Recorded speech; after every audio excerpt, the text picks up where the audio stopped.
sorry for my French, but most product ideas are shit. Yeah. Yeah. And I think you're lucky if your value proposition works right away.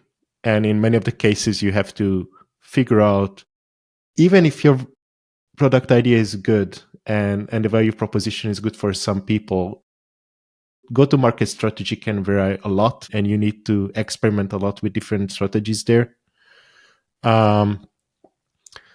So I think you really need to create an environment where it's totally fine to fail with ideas, and also where you don't spend time on ideas. Because what I see, especially with when you're a product studio, people come with their ideas, and right away they would like to see their product vision, like long-term product vision. So always we get the question, like, how much time does it take to build the whole thing? And if you focus on that, it's very likely that we build something that nobody cares about, and you have spent a good amount of money and a good amount of time. Like, it, in many of the cases, it's measurable in months. If it's measurable months and developers are working on it, then it's measurable in 10,000s of euros. Welcome to the Product Agility Podcast, the missing link between agile and product. The purpose of this podcast is to share practical tips, strategies, and stories from world-class thought leaders and practitioners. Why, I hear you ask? Well, I want to increase your knowledge and your motivation to experiment so that together we can create ever more successful products. My name is Ben Maynard, and I'm your host. What has driven me for the last decade to bridge the gap between agility and product is a deep-rooted belief that people and products evolving together can achieve mutual excellence. Hello, welcome everybody. This is the Product Agility Podcast, and today we're going to tell you how to make quick and easy money very quickly. Yeah, exactly. Exactly that. We're not going to tell you how to make quick and easy money. However, we are going to be exploring how we can test ideas quickly and really embrace principles of early stage lean product development, because we are joined by Tamas Kokeny. I didn't say it quite right tonight. No, it was good. No worries. Excellent. A gentleman who I spent actually quite a lot of time with in prioritise, relatively speaking, compared to who other people I spent time with. Got like a house on fire. It's great to have him back on the podcast. He is CTO of Bobcats Coding, and it is a delight to welcome you back to our audience. How are you today? Thank you. It's a good day, and thank you for having me back. It's a nice opportunity. Well, like, you're being all formal now. Like, when I think we had a great time chatting shit at Productize, and I've got high hopes for this episode because it's a really, really interesting product. Product, is it a product? No, it's a really interesting conversation. Because when I said, what is it you're really interested in at the moment, you said it's early stage lean product development, from the tech point of view, and I think this is really an interesting point because it being a certified training partner for Sense and Respond Learning, which is Jeff Gotthelf from Josh Scheiden's company, I teach lean UX, and which is now kind of lean product development, and it's just a really still fascinating topic, because so many people don't really understand ways in which you can test ideas early. And from a tech perspective, I think it's easy for product people or product coaches to talk about this more so than from the tech point of view. So to have a CTO talking about it is going to be a really fascinating conversation. For our audience that perhaps haven't heard your previous episode, would you mind just giving them a little bit of an introduction into yourself? Yeah, so in the previous episode, we were talking about an experiment that we did with low coding and no coding tools that we recreated Twitter or X in 3 weeks. And not the whole thing, of course, and and not a scalable one, but something that you are not that embarrassed to send to users, and you can try something with it. So it's a similar topic that we are talking about now. And I think quite a few changes were happening in the industry with no coding platforms, with AI tools and so on. So it got way easier, but it's still not easy. Not just from the technical point of view, and also from the product mindset point of view. So from your lived experience, Yeah. your practical experience, when have you seen this idea of early stage lean product development really coming to life and working, like having a big impact? I really like those stories that I experienced either with my startup 10 years ago or others people's startup that I was working on as a contractor or as an agency, where we have built something in a couple of weeks and right away we were able to either validate the users or the user flow and so on, or either really make money. And and I guess that's why you said that it's an easy way to make money. Yeah, it's not always the case that you right away make a good amount of money, but I think it's the best validation when you have something right away and you can make people pay for it. But it's interesting. It was my friend, I think that's time I was talking to my friend Mike Moran, who's been on the podcast before, and maybe I spoke to Kim Farah about this as well, other previous podcast guests, in saying that when people are looking to make investment, actually there seems to have been a shift away from fancy growth targets and loads of metrics which say this is that we think we're going to make money, Yep. to actually people being able to rock up and say, no, actually, this is how we are making money. It puts you in a much stronger position when you're going for investment. If you can prove you are making money rather than you believe you are, it puts you in a much more stronger position. Yeah, and also I think it's way harder to create a product setup where you're able to experiment and you have enough user flow and interest about your product uh, than to be in that flow already and optimize it.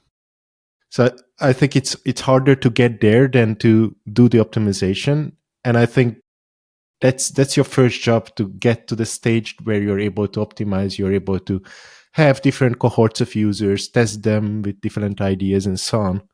But until nobody cares about your product, it's a hard job.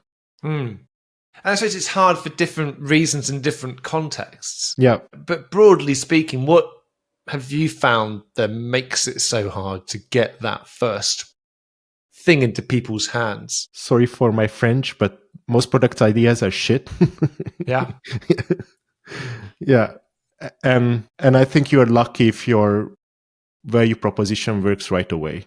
And in many of the cases, you have to figure out, even if your product idea is good and the value proposition is good for some people, go-to-market strategy can vary a lot, and you need to experiment a lot with different strategies there.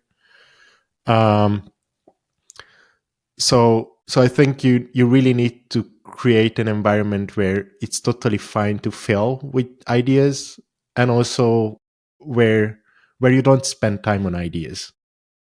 Because what I see, especially with when you're a product studio, people come with their ideas and right away they would like to see their product vision, like long-term product vision. So always we get the question, like, how much time does it take to build the whole thing? And if you focus on that, it's very likely that we build something that nobody cares about, and you have spent a good amount of money and a good amount of time. Like, it, in many of the cases, it's measurable in months. If it's measurable in months and developers are working on it, then it's measurable in 10,000s of euros and dollars. Do you find when people turn up with a vision, they're able to easily articulate exactly then what needs to happen first, or how it manifests first of all? I think it's tricky because for some people it's easy because been there, done that. So our dream people are people who have done some kind of a digital product before, because I think it varies a lot to build a digital product or digital service compared to a non-digital one. So even if you are a serial entrepreneur, you have a different idea about how to build a product if your product wasn't really a digital native thing. Mm-hmm. And you still have the mindset that, okay, I will put this amount of money in and I will get this amount of money out and I will be happy. But you should put in tenths of that amount of money or 20th, and and just a couple of weeks and try if you even have a marketing channel where you're able to get users. So then when you're faced with these situations, talking about this idea of early stage lean product development, how do you go about speaking to people to help them refine their ideas or actually begin to bring it to life in some way? Because it's quite a big challenge. Yeah, I think in one hand you have to have empathy, because it's definitely, these people are really pumped up about their product ideas. You cannot just say it's not a good idea, we need to test it, because they are really, really thinking that that's the best idea ever. And I do think that it could be a best idea, and I'm not saying that they are having bad ideas. I just been there so many times that I thought it's a good idea, or somebody else thought it's a good idea and spent a good amount of money, and indeed it worked. So I think it's really a mindset, and mostly that helps us to communicate this is with case studies and telling stories about other people. Like one of my favorite examples, it's a startup that I worked for actually a bit more than 10 years ago, and they have built a marketing automation platform. And the very, very first setup, or very, very first MVP that they rolled out was a easy front end, like a form where you were able to set up your campaign. And the backend was nothing else, just an integration with Trello that created a Trello card about the whole content that was on the front end, and everything else was done manually by people. Yeah, and basically they were able to charge money with the whole thing that they haven't even really had a backend. It reminds me, because that was it. So there was a concierge MVP, I don't know them, which I think was in Lean Startup. I think it was mentioned, but it was similar to that situation you articulated. The British government did it with online tax returns, where they had to. I'm not sure whether they did this on purpose or whether this was just the way they found it to meet their deadline, but they had an online form, and then people would print it off and still do it the same way it always had been done historically, but it was online. They were able to then work with that form, make that work, and now it's been going for many, many years. And I think it's called concierge MVP, but is that what Alberto Salvoya calls the mechanical Turk kind of situation, where you've got some kind of front end, and you know that people want to engage with it, and you can begin to test all out and see if you have something worthwhile. In the back, it's just people still doing what they would have done anyway, and I think that's an awesome way. But people, I suppose, then get uncomfortable. Like you said, they want to get their vision there in front of them on day one. When you're suggesting those kind of compromises, I guess that some people don't see it that way and can't give up on that vision. And usually, if that's the case, we are not working. Because they really don't have the experience yet to build something like this. We don't want to be the experience where they fail first and they attach that, they did something for us and it didn't work. But no, it was because of your mindset about it. And I think the only way for some people to change it, to fail first with something. Yeah. But in many of the cases, when you really compare the prices of the two approaches, that opens doors.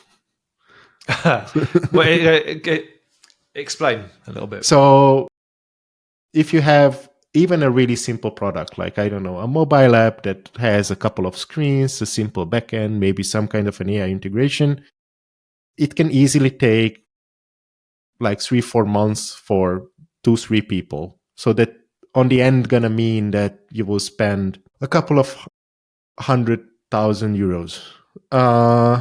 And when you say, okay, rather than that, let's build something with a no coding tool and spend 3 weeks on it with a single person, that's gonna be 20 times cheaper.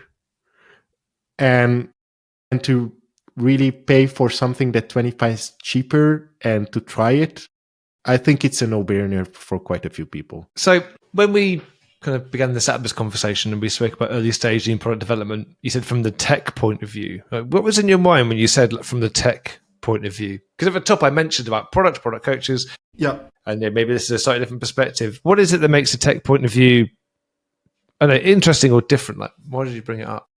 Because I think there is a big gap between you have built something with these low coding tools, and you validated your idea, and you basically really figured out your value risk.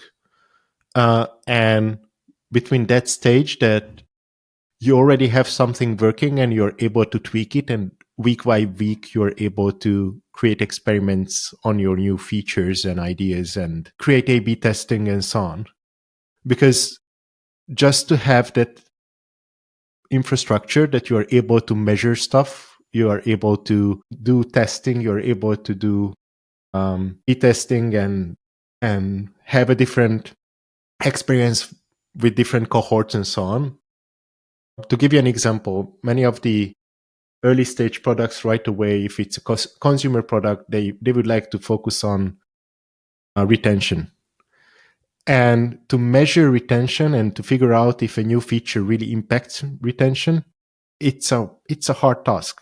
Just to figure out what's your retention definition, and then to figure out how you're going to measure it and what's the infrastructure that's able to do that, and also to have some kind of a feature flipping system that is able to switch between experiences and make sure that you are basically measuring the two different experiences and the retention on those and so on. It's a whole product itself. And to get there from the really success story that in 3 weeks you had something that you validated, you would like to have the same kind of speed. And unfortunately, these AI tools are helping with the very early stage that you build something right away. But with the second stage where you're basically just creating the infrastructure to run a startup, that's still not solved by third-party tools.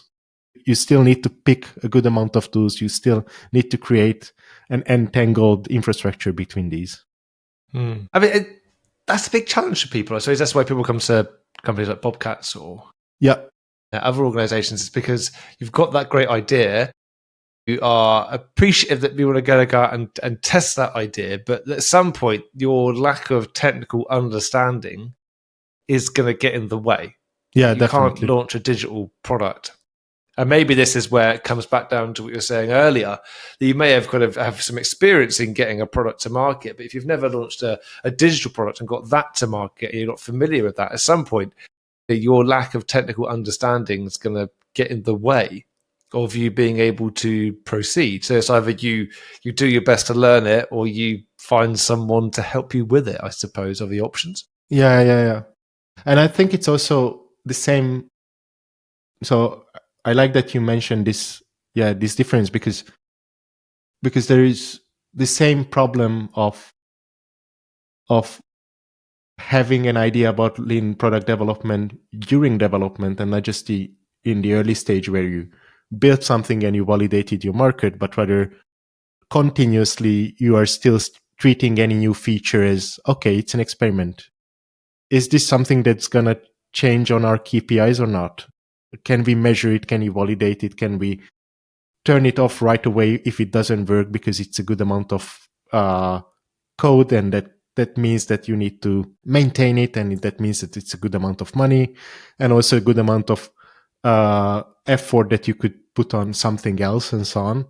So still, if you are really lean in the beginning, but you don't continue that continuously, you can have a sense of success in the first 3 months, but you're not going to have a sense of success in the next year or something like that. If you still think that, okay, it's an important idea and we must build it, because you are continuously still going to spend 3 months in a new feature that it's very likely nobody cares about. And 3 months in a startup's life, that's quarter or half of your runway. So it's a really, really precious resource. So when we were talking at the beginning about quick and easy ways to make money, and saying actually there are so many stories out there and contexts where being able to test your ideas early, and even make decisions about how you're going to track user behavior and which tool you're going to use. They are hard decisions to make in some contexts. And I think it's easy to say, well, if we're a big organization or an organization that's been around for a long time, because of the history and because of the complexity we're bringing with us, it's really hard to make those decisions and to do something about it. But that doesn't mean that then making those decisions is easier. If you're in a startup, it's a different kind of hard. In your experience, let's take the example of getting a skeleton front end out and kind of making some money and then testing the idea and looking to grow it. What makes it easy? What helps smooth the path to success? What do we need to put in place? Unfortunately, I think a good amount of things, or maybe not that. So if it's a bullet point list, it's not a good amount, but it's a good amount of effort. It's not easy for a startup, and it's also not easy for a big company.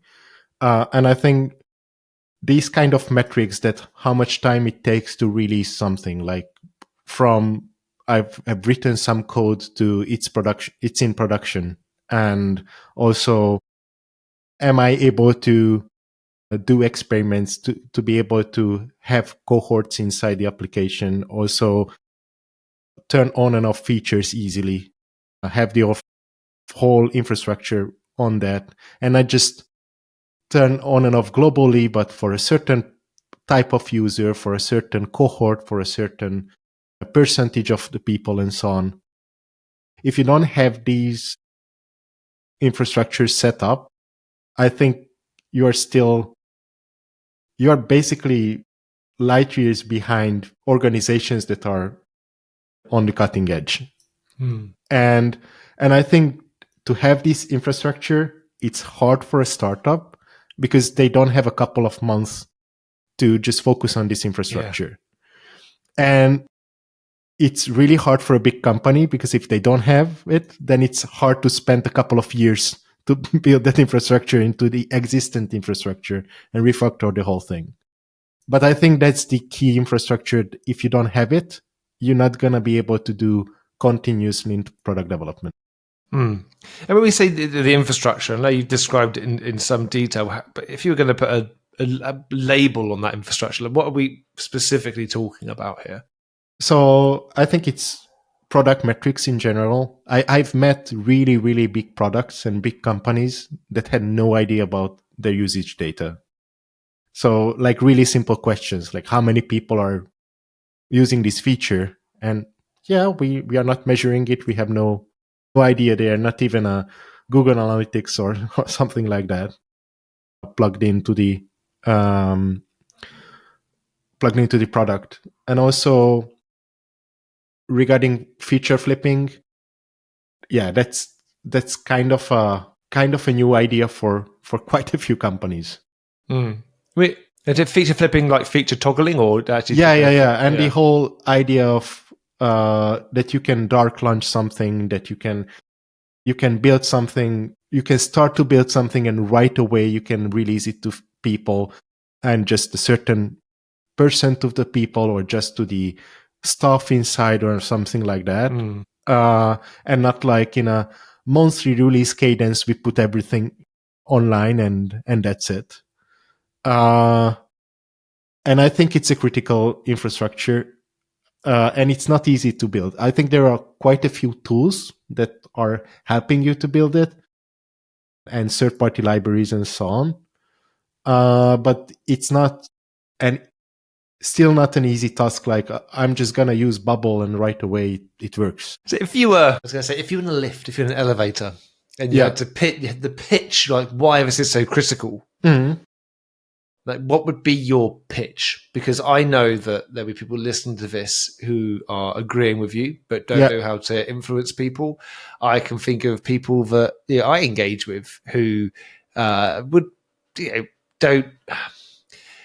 say that they probably understand the criticality of this, but probably I would say don't really, because it's not very high up on their list of things to consider. So how would you pitch it? What would be your elevator pitch for the criticality of this infrastructure? It's a hard question. I think I would try to pitch it from the point of view of you can have the same kind of success. That's the usual success stories that somebody built something in a couple of weeks and right away it made money. But you can do that continuously. So to give you an example, one of the startups I worked with had this idea that, okay, the most important part is weekly retention. Because if we have a good weekly retention, then if we pour in a good amount of users, then they still gonna be active and we will make a good amount of money. But what we figured that less than the third of the feature ideas improved retention. And if you spend 3 months on a new feature or even just a month on a new feature, because you have this idea that we build it and then we ship it and that's it. And rather than that, let's just put out a button for a certain amount of users. And when people are clicking it, we just put up a model that, sorry, this feature is not yet ready, but we're going to measure if people are even clicking on it. Then you spend a week on it.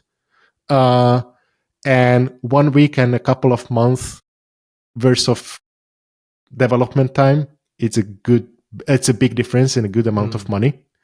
But you still have the same chances that a third of the time it's going to improve retention. So, yeah, it really reminds me of The Right It by Alberto Salvoya. I'm not saying like we're borrowing from that, but yeah, it really reminds me of this was a great advice in that book.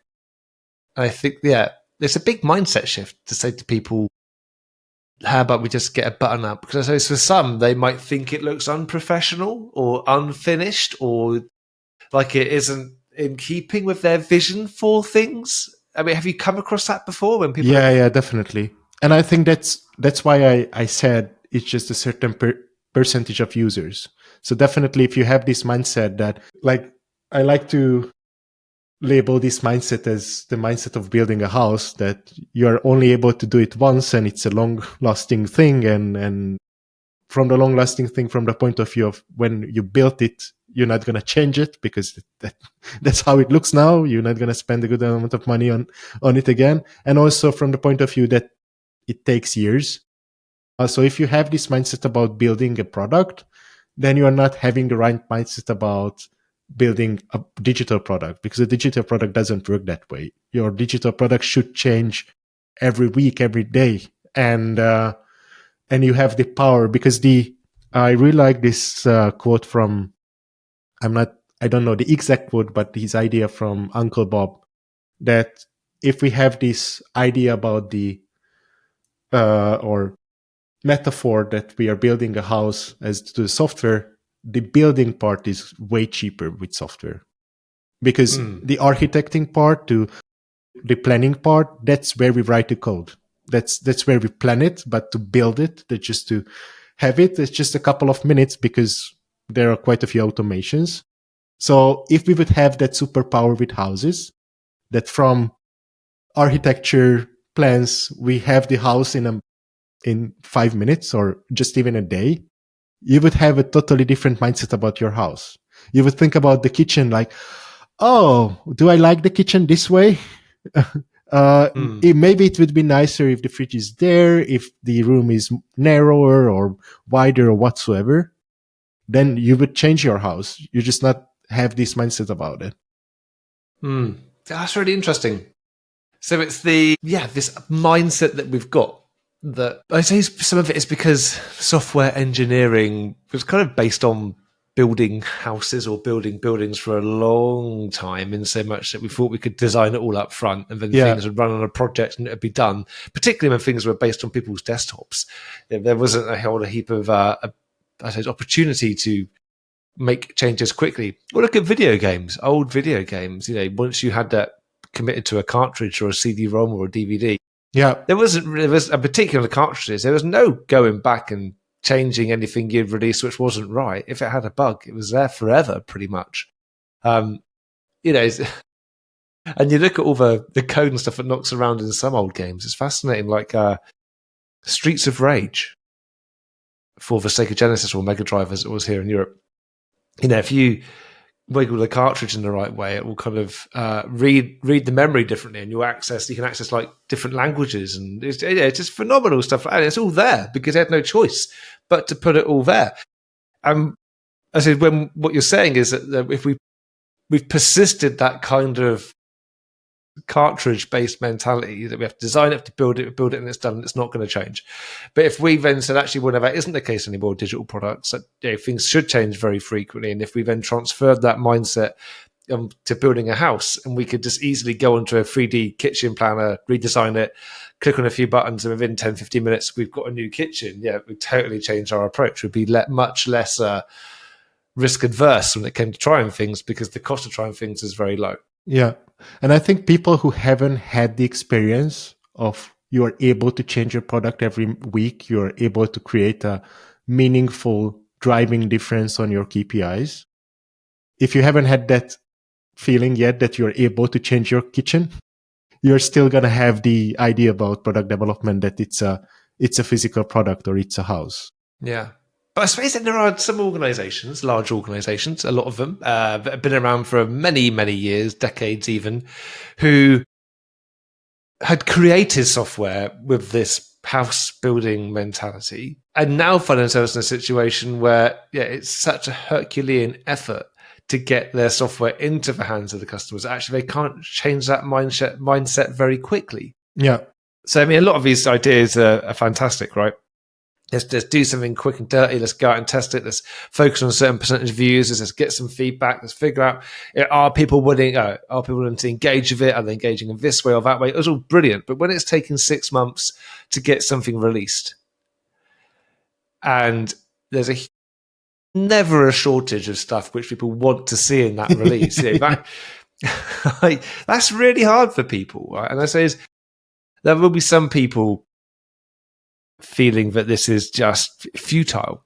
And you mentioned it before when you were talking about small companies versus bigger companies, actually, that for the big companies, it can take many years to kind of put in place some of this infrastructure. What advice or things you could say to kind of help these people who are stuck in these positions? Yeah, I think it's basically an engineering question, because if you have a big monolithic, or it doesn't even have to be monolithic, but like a huge product and a huge code base, it's not realistic that you're going to change the whole thing. But I really like this idea from Ken Beck that he said it for testing, for unit testing, actually, that if you're proud of your 100% coverage with unit tests, is the same kind of idea that you're proud that you have read every article in the newspaper. And no, you should just read the important articles in the newspaper. And I think if you are a huge organization and you have a huge product, that means I'm pretty sure that 80% of your product shouldn't change, because people are already loving it. That's the workhorse. That makes the money and so on. It's only the 20, but I think many of the cases is just 5% of the product where you really need to experiment and to figure out how to have this infrastructure just for 5% of your product, and how to have it for a certain aspect of your product or certain user base of your product and so on. It's a way easier task. And actually I've seen this live in a Hungarian bank. It's a new bank. And I think all of the banks are having this pressure that Revolut and Wise and so on are here, and they are having so cool features for the end users. So the end user's idea about the banking software is like, why isn't it that easy as Revolut and so on? But if you're a huge bank, to change all your backend processes that are doing all the black magic around money, you're not going to be able to do that. But they just have that upper layer where you have the user experience working differently, and have the infrastructure where you're able to do experiments and have a different feel. I think it's a way smaller task than to rewrite the whole thing and get rid of the COBOL code base that you are still having. So I was talking to a client about COBOL, actually, a couple of weeks ago. I learnt COBOL at college. Nice. Yeah, we say nice. You can make a good amount of money with COBOL, actually. Yeah, well, no, my lecturer at college said this to me. I didn't believe her. And Elaine, I'm sorry. Elaine, if you're listening to this, I apologise. You were right. COBOL was the career we should have gone for. Thank you for teaching us COBOL. I've still got a COBOL book somewhere. Fascinating language. But what we're saying here is you don't have to necessarily experiment with your COBOL code base, but you can do some experimentation on the front end. And what you were saying, 80% of the product is probably fine. Maybe it's only 5% requires experimentation. To just find the way to experiment on that 5%, I think it's really, really useful advice. It's very similar to kind of refactoring, which is where you don't refactor everything, but if you're touching it frequently and it's painful, then you can refactor it and say then next time we touch it, it'll be easier. But that's like 0.1% of the code base, because the rest of it, maybe it's fine. So it's a very pragmatic approach. And I like that. Would you have any other advice for people? I think you kind of need to treat it as a feature, but it's not a feature that's user-facing. It's a feature for the organization. Because also what I've seen with organizations that, okay, then it's going to be done and it's out of the way. And unfortunately, even if you start your whole code base in a way that you have all this built in and so on, a good amount of time still going to continuously go into, okay, how are we going to build the reports on it? How are we going to figure out this and this for that new feature and so on? So unfortunately, it's a continuous effort and it's continuous down payment, basically. But that's something that definitely worth it. So I never had that we went totally lean or went totally agile, and then it was a mistake. We should go back to have a never changing model and so on. Yeah, I like that. So treat it as a feature. Yeah, more for the organization than for the end users, and because it's a feature, then it should go through the same rigor that you would probably be putting the rest of your features through. Exactly. And as a result, there's investment for that needs to be done by a team. I mean, maybe before there was a big question I wanted to ask, but just before we move on to kind of do that big question, would you recommend that people do this work internally, or they get a third party in to do this work? I think it really depends. So I think it's a core feature. So because it's a core feature, you need it from the beginning, you need it on the end, you need it always. It's really dependent on your business model, on your users, on your product, and so on. It's only outsourceable easily. And by outsourcing, I really mean not just another team or an agency or something like that, but rather buy it. So have a packaged product that does feature switching or something like that, if your business model allows it. And to be able to say if your business model allows it and so on, it's really case by case.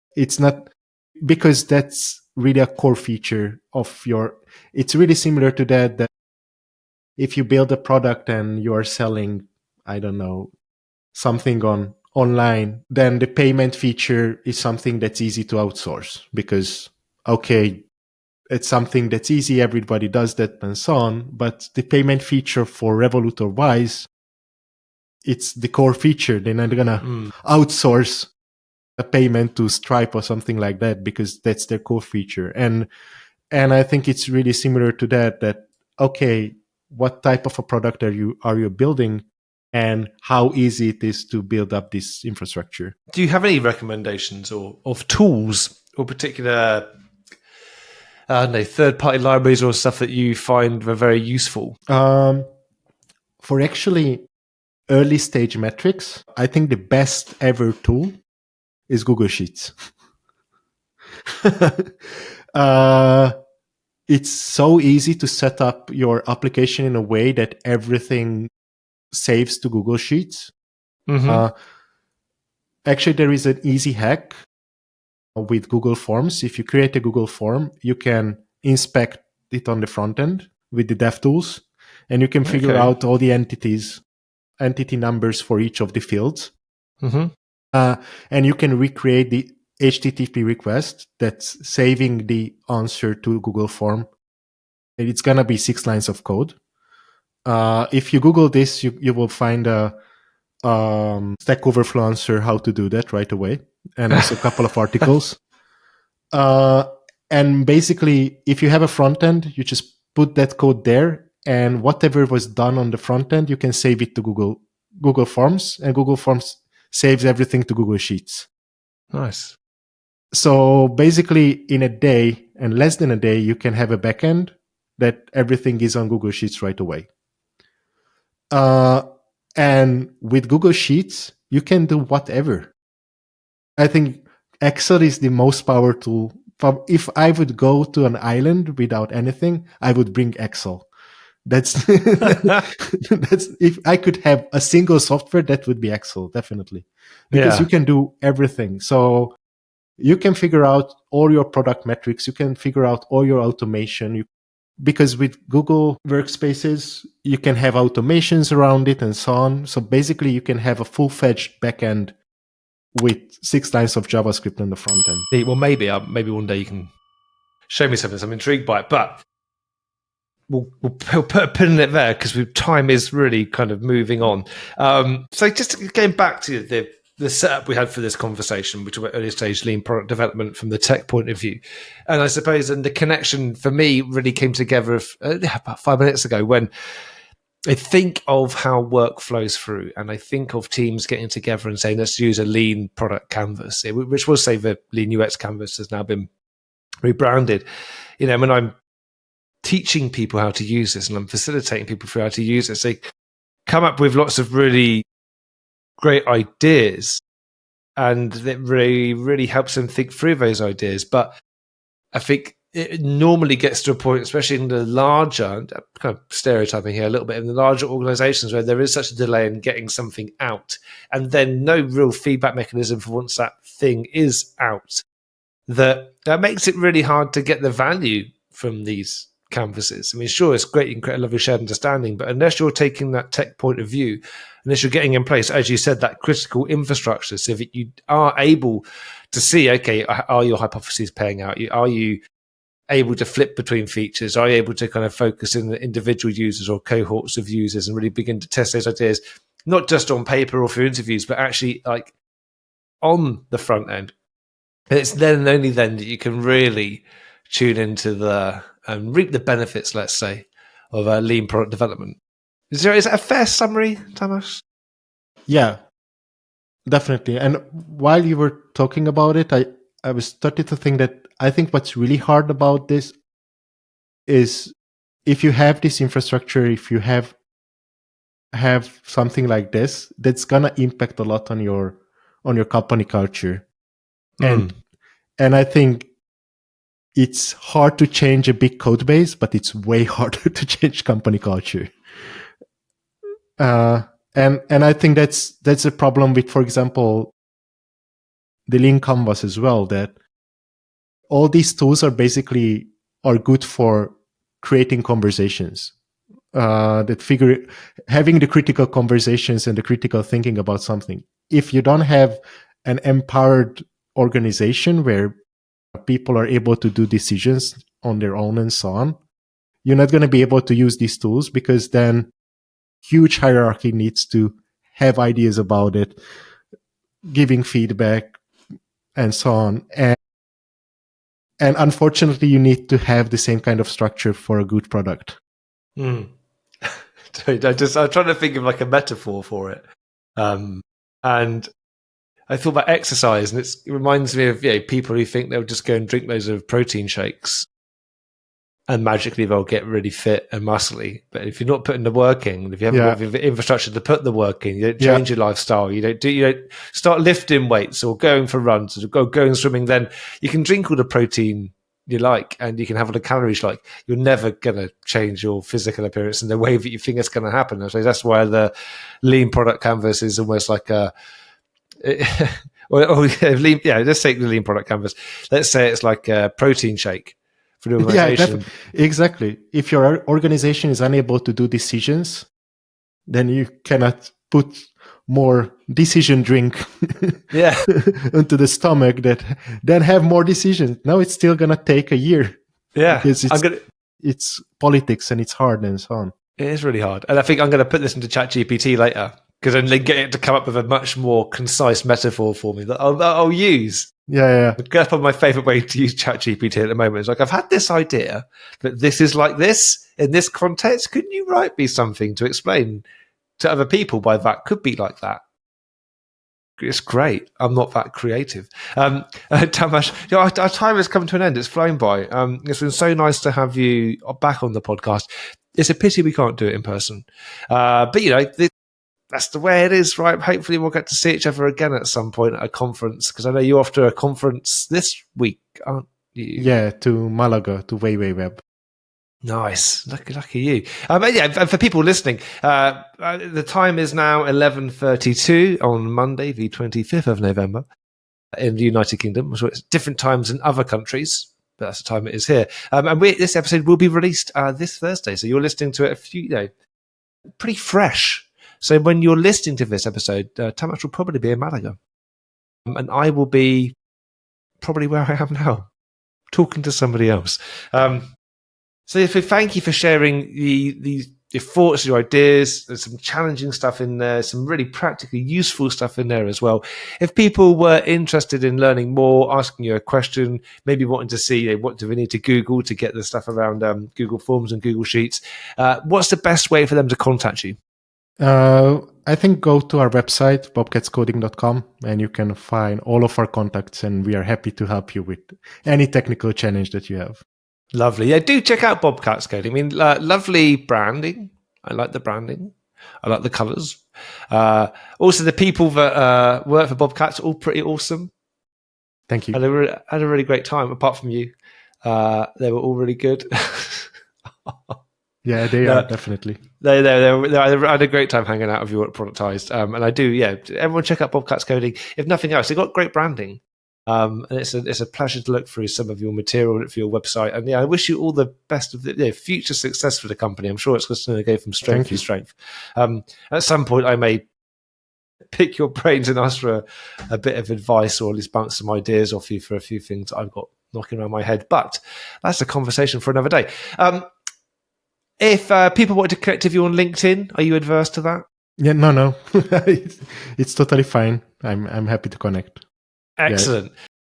Well, Tamas, thank you so much for coming along. And everyone, thank you very much for listening. This has been yet another episode of the Productivity Podcast. I think we're on episode 200, over 250 episodes now.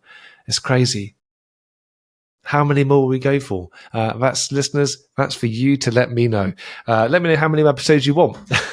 I'll set an arbitrary target. But no, everyone, thank you very much for listening. The fact that you give up your time to listen to us on your walk or exercising or just sat at home, it means the world to us. And if you've got any feedback for us, you want to ask me any questions, then please do get me on LinkedIn. I'm more than happy to help guide you through whatever challenges or problems you may be encountering with your desires for product agility. And do check out Bobcats Coding as well.